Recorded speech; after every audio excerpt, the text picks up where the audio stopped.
All right. Well, nobody said this was going to be easy, man. Oh, man. Looking like one of those, the Knicks coming off a back-to-back scheduled loss type of losses. But as I knew was going to happen, they turned it around. I have no respect for this Nets team. I think they're a terrible organization. So I expected the Knicks to eventually win this game, despite being down, I don't know, by almost 20 points, 17-something points. So let's talk. We'll talk Knicks. We'll talk Knicks Nets, of course, here in episode 664. It is Friday night as I record. It's actually so late. It's Saturday morning. So I want to get this episode out early. Big win. Important win. But we'll talk Knicks Nets, and also, of course, the more important matter, some of these potential matchups that we will be seeing when the Knicks play basketball in the postseason next week. So let's do it here. Episode 664 of BD4. Let's go. Welcome to the podcast. I'm your host, RJ Carbone. You are listening to BD4, where there's no better way to get your Yankees and Knicks analysis. We also do MMA. Yanks every series, Knicks every game, MMA on occasion. Let's get to it. Anthony for three. That one goes down, and the game is tied. I'd like to take this chance to apologize to absolutely nobody. The Yankees are champions of baseball. Shaking and baking right here on the neophyte. U.S. trying to close the show. She was doing a great job of feeding that. It's over.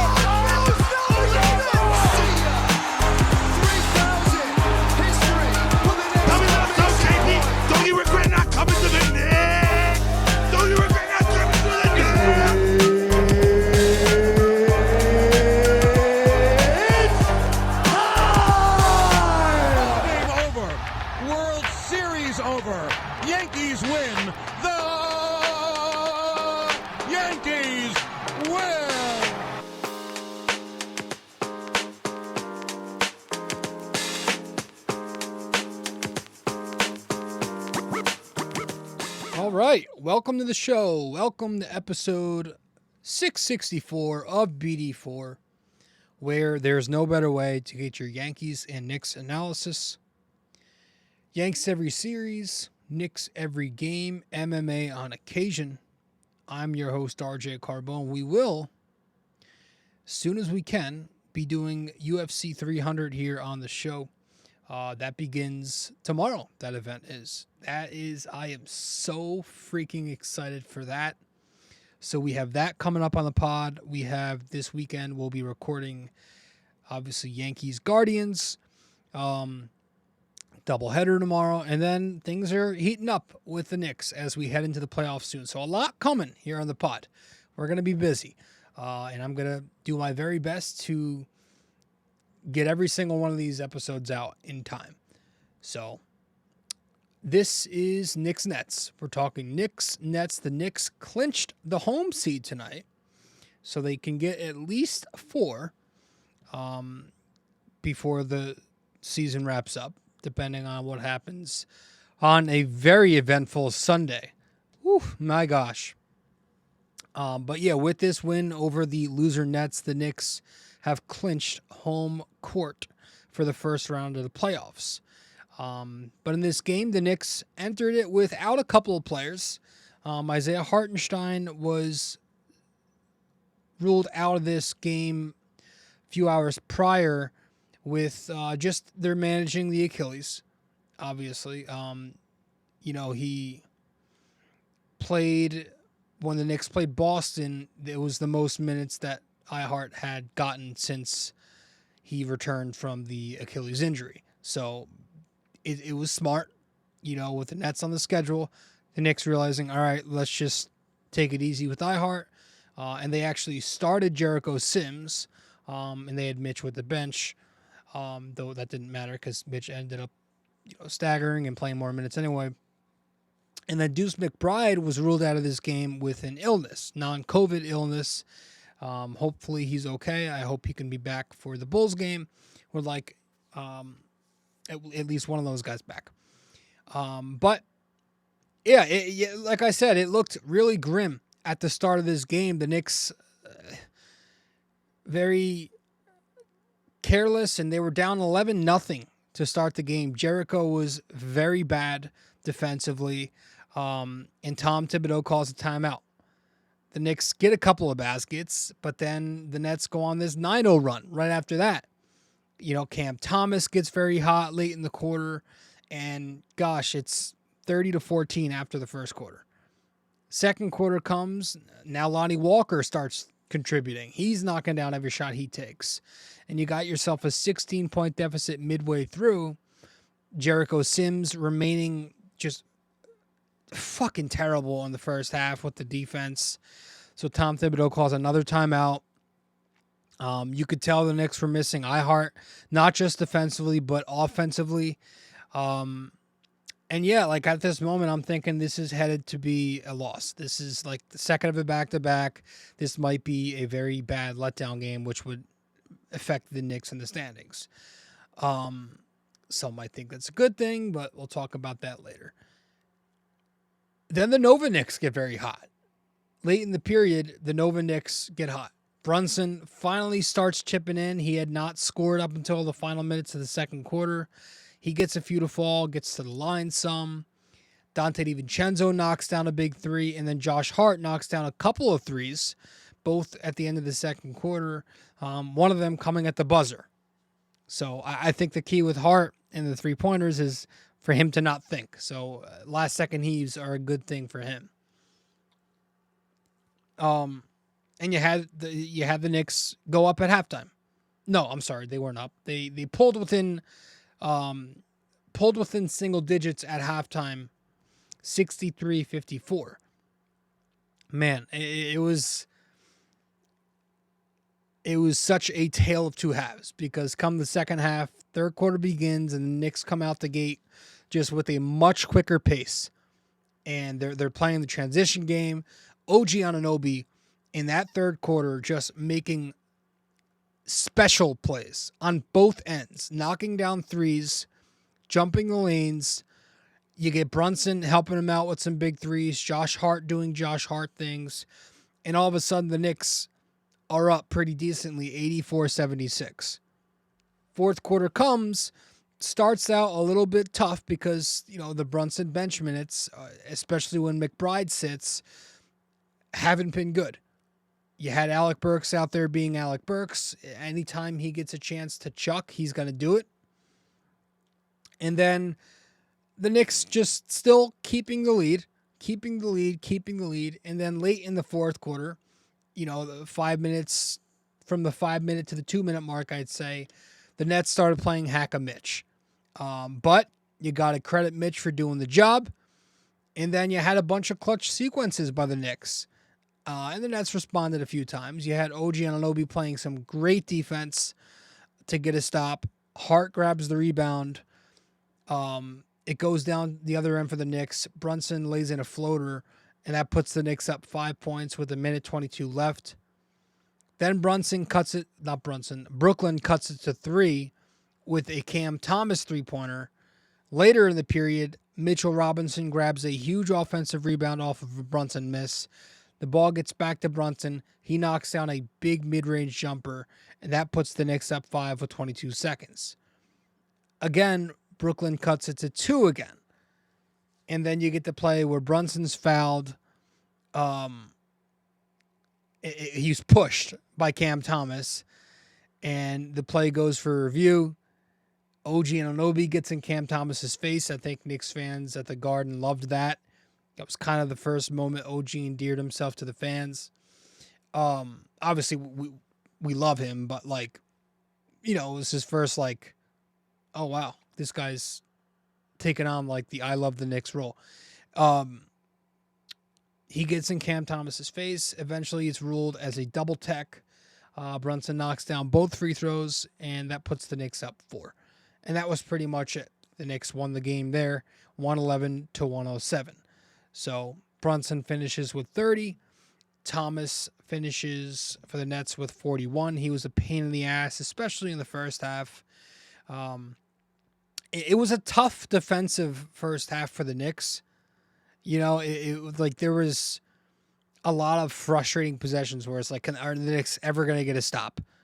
Because every time they started to put something together offensively, it didn't matter almost, just because they let it back on the other end. And again, I mentioned Jericho Sims was horrendous defensively in the first half, giving way too much space to certain Nets players when he was in a drop.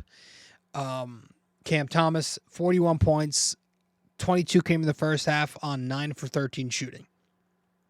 I thought, as bad as Jericho was, I thought Dante DiVincenzo had a tough time on Cam Thomas. Blow-bys, some miscommunication. Bojan, he was bad. When OG went to the floor, Bojan Bogdanovic was tasked with Cam Thomas. Did not love that. I would rather Precious just switch onto him. But there was a ton of miscommunication on those Cam Thomas actions. Like late in the first quarter, you had a possession where Cam was on the ball. Bojan hedged it. Dante backs off the hedge because he assumed it was a switch, but it wasn't a switch as Bojan recovers off the hedge. Dante backs off, and now Cam Thomas is left wide open, knocks it down. Brooklyn goes up 17. Happened again with 30 seconds left in the first quarter. Dante's on Thomas. Thomas drives middle. Dante backs off because he assumed Hart was going to switch onto him. And then Thomas gets an open lane, knocks it down. Brooklyn's up 16. Early second quarter, Bojan's kind of just in no man's land with Cam Thomas coming up the court. Mitch is under the screen, kind of directs Bojan to come up on him. Never does. Thomas pulls, and he knocks down a 28-footer, I'd say. Puts Brooklyn up 17. So a lot of rough defensive moments in the first half, but the Knicks were able to respond to that with even more offense in the second half. And it was another chess match, I should say. Like the last time the Knicks played the Nets, it was the same thing where the Nets, with Claxton as his switch big, were using him to their advantage to force Brunson into a tough shooting night. I think he went 7 for 24 the last time they played with 20 points or something like that. But Brooklyn, again, in this game, being very smart. They would not send two. There were a lot of times, I should say, in the game where they just wouldn't send two. They had Claxton up on Brunson pick and rolls to switch it. So, just the idea to put length on him. And it was tough for the Knicks to create offense that way early on in the game, right? Claxton is a very tough isolation defender because he's got quick feet. He's very agile, and he's also very long. So he's able to prevent Brunson from getting to his spots in that short mid-range. And with no Isaiah Hartenstein on the floor to create those second side actions, the Knicks didn't really generate any good looks in that first half most of the time. So it was smart by the Nets to not put two on the ball. I thought they should have done it more because whenever the Nets did send two, the Knicks killed them. They would swing out of it, force Brooklyn into a scramble in rotation, right? There were a number of times where the Nets went and they put two on the ball. Like 8 minutes left in the first quarter, Brunson's on the ball. Dante slips the screen. Mikal helps onto Brunson. Brunson swings to Dante for a right elbow three. He was left wide open. He was one pass over. Late in the second quarter, you had Claxton on Brunson. Cam Thomas helps. Brunson makes that quick read. Swing. It's Brunson, Hart to Dante for a three. Early in the third quarter, Brunson's on the ball. Dante slips the screen again. Thomas is on Brunson. Claxton brings soft help in the secondary. That leaves Dante a little open. One pass over. Brunson hits Dante, who hits Hart. In the middle of the fourth quarter, Brunson's on the ball. Hart slips the screen into space. Brunson goes to Hart in the short pick and roll, and then Hart goes to a floater. So, like every time the Nets would bring 2 to the ball, the Knicks would counter it with a basket. They would create offense off of it, whether it was swing or just one pass, knock down a shot. They created offense. So I think the Knicks' idea was to just, especially in the second half, their adjustment was to keep Claxton out of the action with guard screens and with isolations, right? And that they did. And they were making quick decisions. Even when Brooklyn didn't send 2, Brunson brought the guard into the action to avoid Claxton from coming up. So he didn't bring Mitch up as much in the second half, or whoever was at center. He brought the defender that Claxton wasn't on. He used those guard-to-guard screens to get the mismatch. So that helped. And the Nets also just, they stopped switching at times in this game. They either went into a drop, and we know how Brunson kills the drop coverage, or they played him straight up, which he, again, just got to his spots and got it done. Whether it was against Wilson or Watford, he got the job done. And so that's why I'm going to hand the game ball to one Jalen Brunson. Bing bang. Bing bong. Jalen Brunson tonight, 30 points, 11 assists, 1 steal, 40% from the field, 10 of 25, 43 from 3, 3 of 7, and he was 7 for 7, a perfect 100% at the line. He's a +7 in this game across 36 minutes. I thought Brunson was awesome. For an off night, for him to still do his thing with 30 and 11, no turnovers, fucking hilarious. So that's his 35th game ball of the season, Jalen Brunson. Yeah, tough first half for him, especially the first quarter. Found it at the late second quarter. And then explodes in that third quarter along with Anunoby. And then crunch time comes and he clutches up. 3-pointers, mid-range, free throws. It's so nice to have a guy now that you can just be totally comfortable with. When Brunson's got the ball late in the game, it just makes you comfortable. Because he's just going to do the right thing. He's going to take the right shot, make the right pass, make the right read. Just the decision-making is going to be there every single time. And he was knocking down big shots. The isolation onto Wilson knocks down the right elbow jumper. When he went DHO into a switch onto Thomas, went to the floater, and then he knocks down the dagger, right? The step back jumper on the right baseline over the double team with 30 seconds left to put the Knicks up 5.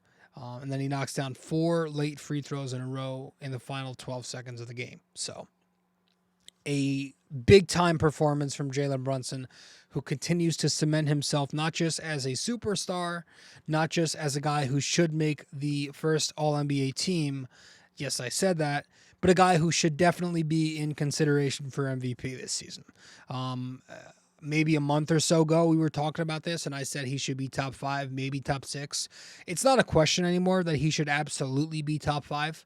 I think he has officially jumped ahead of Jason Tatum because Jason Tatum plays on a team with stars, and Brunson plays on a team with half of their guys missing all year, half the year. So the guy is unbelievable, and I just hope that more people start to see it. So awesome to see Jalen Brunson just continue to dominate. He's on one hell of a run. He's dropping 40. He's dropping these not multiple assist games, double-figure assist games. And the Knicks have just perfected the craft of the short pick and roll. Obviously, Hart didn't play tonight, but that's where a lot of his passing comes from. His development as a passer in hitting the pocket, right? Those pocket passes. And I think a lot of it's because Mitchell Robinson went down. Jalen Brunson's not just reverting to throwing those lob passes. At his height, it's more difficult for him to hit that lob pass, but he's much more comfortable in a pick and roll with Hart than Mitch because Hart's not the athletic freak that Mitch is. So Hart's going to have those pocket passes off the pick and roll where Mitch is going to require the lob. I think that's why Brunson's developed as a passer is because he's able to use those pocket passes more. I feel like I just said the same thing in 3 different ways just now. That was fucking annoying. I do that a lot, and that's one of my weaknesses. But a great game from Jalen Brunson, and he gets the game ball. Off the bench. Bing bang. Yes, we're going to Mitch. We are going to Mitch off the bench. In this game, he scored 15 points, 8 rebounds, 2 blocks, shot 83%, 63% from the free throw line, was a -9 somehow, and he did this in 25 minutes. No, I thought Mitch was great. This is his fifth game ball of the season. Now he's still clearly struggling a little bit with his conditioning. You know, towards the end of the game there, he was limping. He said it's no big deal. We'll see. I hope he's okay. I think he's fine. But yeah, you could see he's still trying to get his win back. You know, the pick and roll defense isn't what it was earlier in the year right now. He's not great coming up to the perimeter at the moment. His drop defense has had some rough moments. It's the hands too. Like the touch isn't completely there. Finishing, securing rebounds, receiving passes. Like he's getting to everything, but he's just not securing it.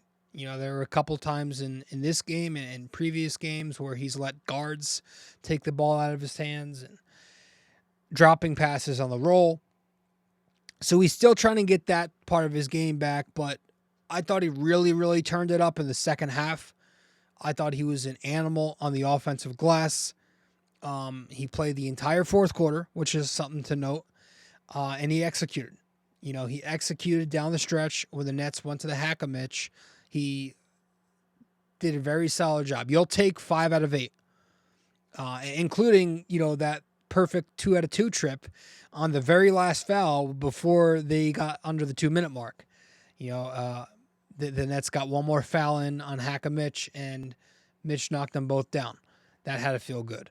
So he executed there, and he continues to be a pivotal part of this team, man.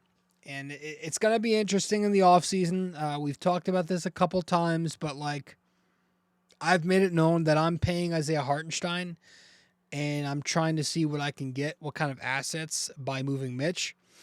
Is there a world out there where the Knicks re-sign Hart and keep Mitch on the roster? It's a lot of money tied up to center. It's a lot of money. I don't know. But like, what a tandem that'd be, you know, financials aside. Let's talk about the important thing here. Let's talk about some fun things, and let's go over these potential playoff matchups that we might get.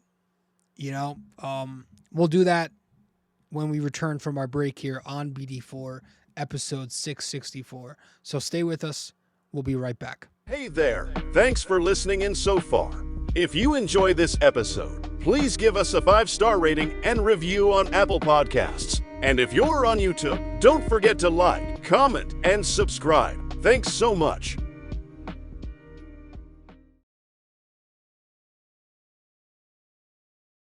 You can follow us on social media as well. On Instagram, we're at BD4Pod and at Rob J. Carbone. On X, we're at BD4Pod and at RJCBD4. And on Facebook, we're BD4.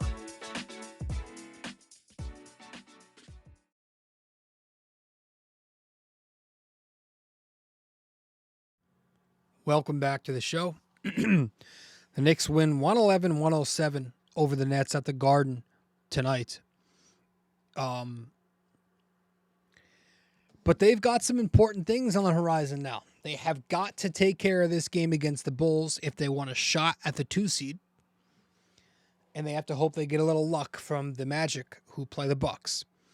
But the playoffs are near. The playoffs are absolutely near. The Knicks have one more game. And I think we can say we have the playoff rotation figured out by now.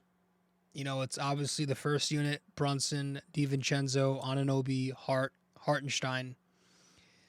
And then your second unit is going to be McBride, Robinson, Bogdanovich, with 2 starters staggered in, who those two starters are going to be. You can make a case for, a lot of guys. So, and then your situational guy is probably going to be Precious, who maybe will play a couple minutes here and there, depending on the matchup they get in this first round. Like if it's Boston, not Boston, if it's Orlando, maybe the Knicks, let's say the Knicks get as far as let's say they get a 2-3 and they match up with Boston in a third round. Precious could probably see minutes at 5 there, like they did with him the other night, because he's able to switch onto the wing, switch out onto perimeter, onto Porzingis on the perimeter.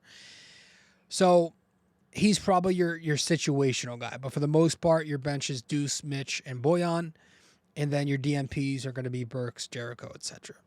So the matchups are interesting. I'm not going to sit here and try to play, well, if the Knicks do this tomorrow and that team does this tomorrow, then this happens. I've been so tired and I don't have the mental capacity to play that game. I've listened to a lot of podcasts and read a lot of articles reading out the different scenarios. And it's just at this point, it's just fatiguing me mentally. Just let it play out. And then whoever we face, we face. But yeah, I have teams I'd rather face versus other teams. I think everybody wants this Cleveland matchup, right? Cleveland, the Knicks have the obvious mental advantage over them at this point. I think everybody who knows the Knicks and everybody who's paid attention to the Knicks over the last 2 years knows that by now. With everything that's gone on between these two sides, the Knicks have the mental advantage. The whole lights are too bright thing. Josh Hart made sure to,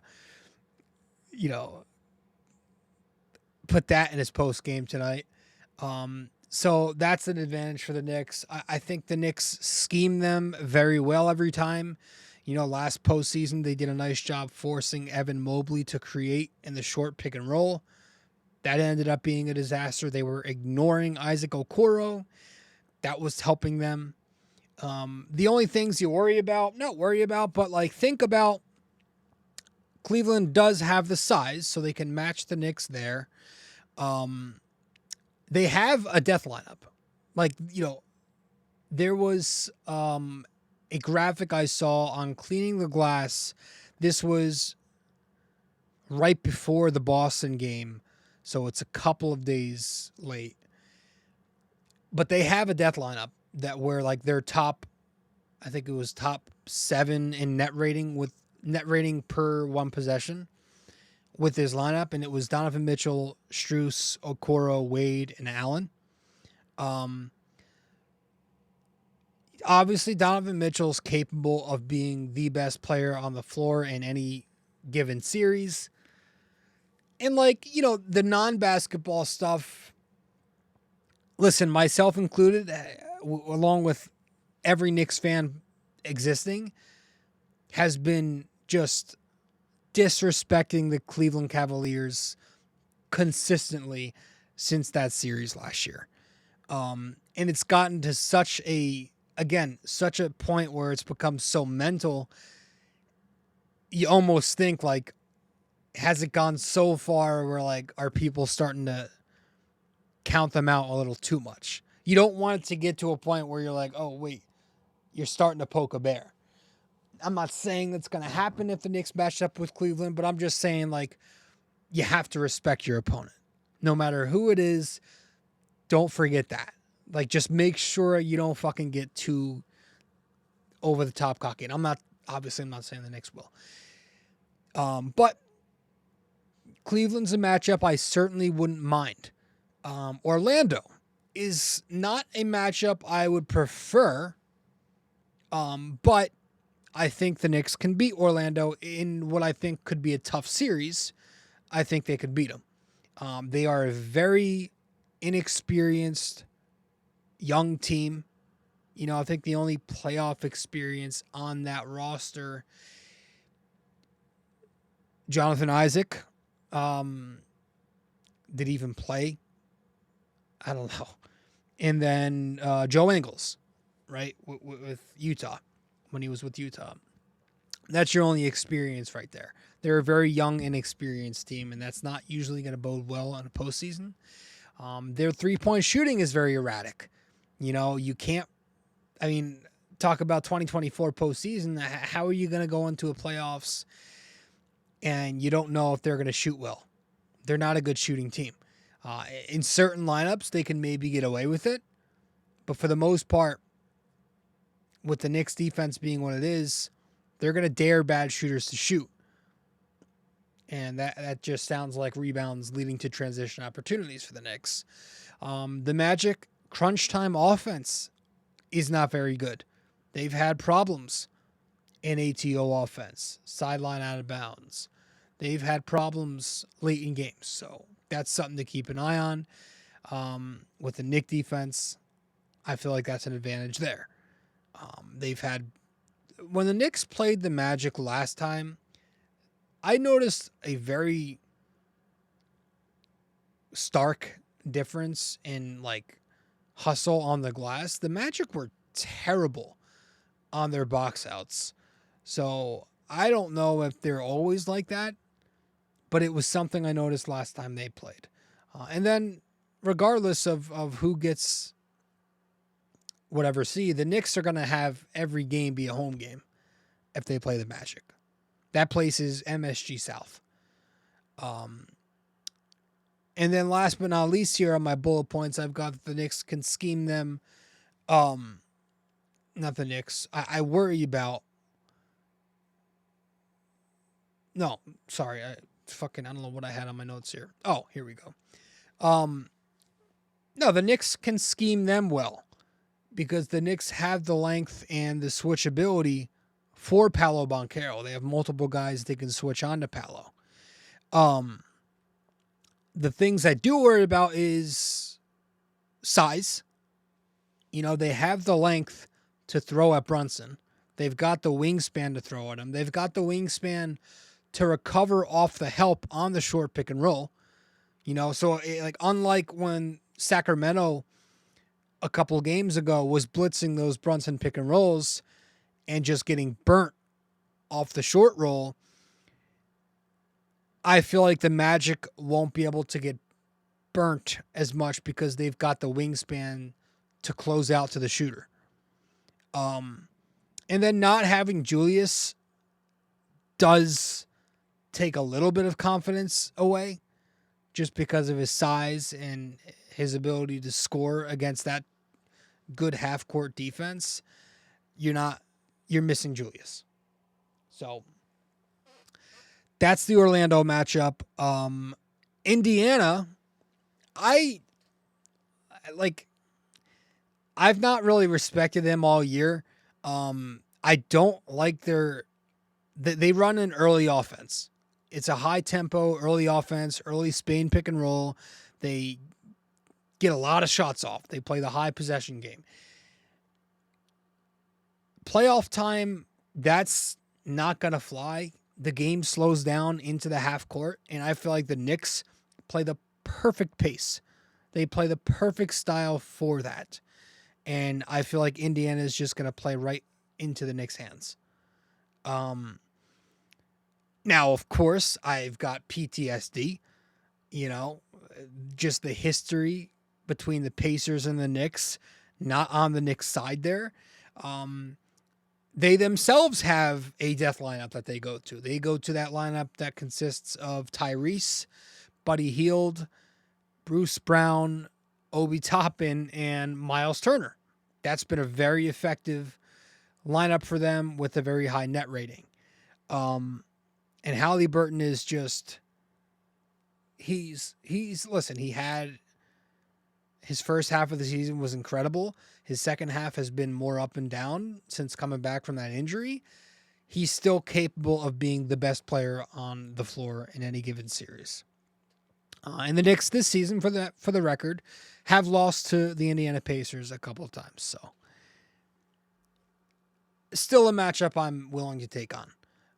The Miami Heat are a potential matchup if they win that play-in game. I'm unimpressed with this Heat team this year. They're a lot older. I wasn't too impressed with them last year. You know, the Knicks obviously lost to them in Game 6. I know they added Rozier. They did a few things. I don't know. I'm not. I don't want to say I'm not as scared of them because I feel like that's going to bite me in the ass, but like it's not as much as last year, you know, and that too is that place is MSG South. I mean, talk about fucking Knicks fans. Florida is where New Yorkers live. So that place is MSG South 2.0. But yeah, of course you got the PTSD. Miami's history against the Knicks. You know, you got Spoelstra. He's going to be the best coach on the floor, no matter who that team plays. Fuck. He outcoached Tom Thibodeau, and he ran circles around him last postseason. And then not having Julius. We need that size more than anything against the Heat with Julius. And not having him is going to suck if the Knicks are matched up with them. But it's a team if the Knicks matched up with Miami in the first round, I'm not scared. I'll say it. Fuck the Heat. Fuck the fucking Heat. Fuck you guys. Philly. Last but not least, the Sixers. This seems like it's a very likely scenario. As I speak, it is all the games for tonight have been concluded. And it seems like whether the Knicks get the 2 or the 3, there's a possibility in both spots because of where Philly is in the standings. You know, could be 7 or 6 that the Knicks see them round 1. This is the higher percentage chance here of all the 5 teams. The Knicks have dominated Philadelphia this year. They are 3-1 against them with an 18-point average point differential. At the same time, Embiid just got back. He's fresh. He looks excellent. And he is obviously capable of being the best player on the floor and one of the best players in the NBA. I know Embiid has had his postseason meltdowns. He's also had some great performances, and you can also think of it like he is just any moment away from breaking out and having himself a 40-10 postseason series, a 40-15 postseason series. He can dominate better than anybody else. When he's hot, when Embiid is healthy, when he's right, there's an argument for him as the number 1 player in the NBA. And with the Knicks not having, again, Julius, you worry about losing that size. You worry about losing that scoring that can match what Embiid does, the 40 and 10 that he could give you. And the Sixers have a death lineup. They have that lineup with Maxey, Melton, Batum, Tobias, and Embiid. That's their go-to lineup. So I would say, you know, it's those 2 teams. Miami and Philly are probably the most, for Knicks fans, most scary of the 5 teams that the Knicks are potentially going to match up with here. I still want the 2 seed, even if Miami or Philly are the 2 play-ins at 7 and 8. I want to win. I'm all about win. Like I don't care. Get me the 2 seed. I want the bragging rights. I want the matchup. I don't care. The 3 seed would not be the end of the world. You know, because there's a chance we get Cleveland, like I said. There's a chance we get Orlando, who I wouldn't be terrified of, or Indiana, who I don't think I'm afraid of. But, you know, TNT crew thinks the Knicks will get swept. I'm sure they do. I just hope that the Knicks, you know, the worst case scenario now is the Knicks drop to 4. I do not want the 4 seed because that means the Knicks will not be avoiding Boston. That means they will be on Boston's side of the bracket. So if they do win the first round, they will most likely be facing off with Boston in the second round, who will not be playing half-assed like they were. I shouldn't say that because, they played their entire starters when we played them, and they were blitzing Brunson. They were dropping. They were trying every coverage possible. But, it's Boston. They have a good team, to say the least. But I will say one thing. I will say that nobody out there wants to play the Knicks. There's not a single team in the Eastern Conference who was like, give me the Knicks. Because everybody knows at this point, every respected media member, I should say, knows. And they all say the same thing. That this team fights their ass off. That they're such a pain in the ass. That they hustle more than any other team does. They have more of a mental toughness than any other team does. That nobody's going to want this matchup. Because even if you do beat the Knicks in a series, it's probably going to go 6 or 7. And after it, you're going to be fucking spent, taxed. So I just hope the Knicks can win a round and then get to the second round and pick up 2 or 3 games at the very least. I would love to get to the ECF, but again, with the Julius injury, I do think there's a little bit less. The ceiling's a little bit lower. But we'll see. Right? I think it's a disaster no matter who you face if you lose in the first round. I think it's disappointing if you can't win the second round. But again, losing Julius, it's like, well, can you at least make it close? But please, by God, just give me a win. I can't have a fucking first round exit. This season's been so fun, despite the ups and downs.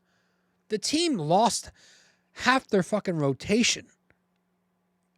3/5 of their starting rotation was out for months.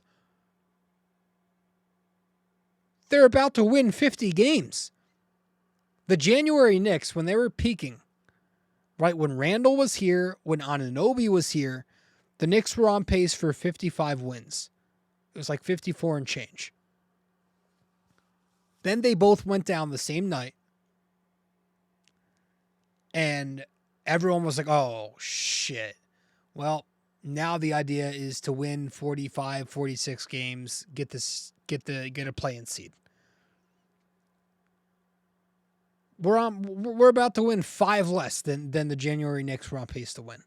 Like, it's incredible. So, like, to not get into the second round will just be such a fucking disappointment. I don't know why I'm ending on this. The Knicks are gonna fucking win. Bring on anybody. I think this team's gonna do some damage. They've got this. They've perfected their craft in a lot of ways. So I'm excited. Let's get to our final break, wrap it up with our trivia. Let's do it. If you're interested in our website, just go to www.bd4blog.com. You can subscribe to our blog on there right on the front page. Just like on the podcast, we cover Yankees, Knicks, and MMA. Also on our website are the links to the different platforms for the podcast. Thanks so much.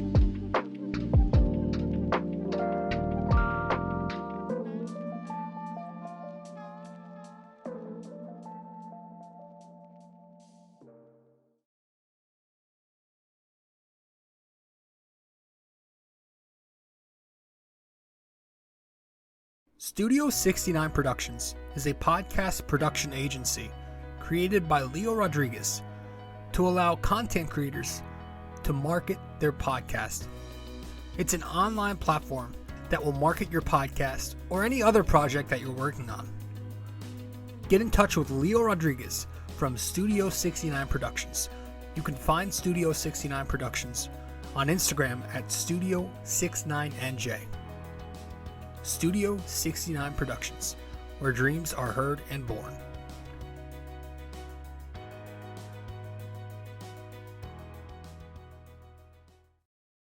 Thanks for listening to BD4, where there is no better way to get your Yankees and Knicks analysis. We also do MMA, Yanks every series, Knicks every game, and MMA on occasion.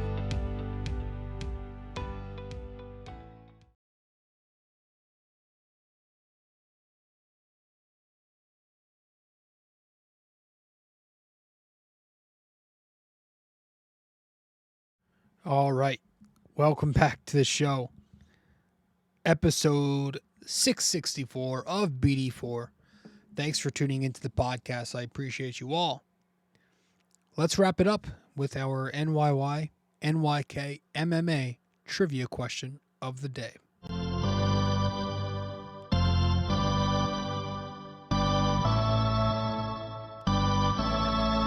All right. So for this episode 664, our question is, Josh Hart now has the most total rebounds in a single season for Knicks players 6'4" and under. Who did he pass? Who did he just pass? Josh Hart now has the most total rebounds in a single season for Knicks players 6'4" and under. Who did he pass? All right, one final time. Josh Hart now has the most total rebounds in a single season for Knicks players 6'4" and under. Who did he pass? Let me know the answer wherever you can reach me. If you get the answer, I'll give you a shout out in the next episode. Thank you so much, all of you, for tuning in. I appreciate it very much. Episode 664 of the podcast in the books. I will see you after the weekend.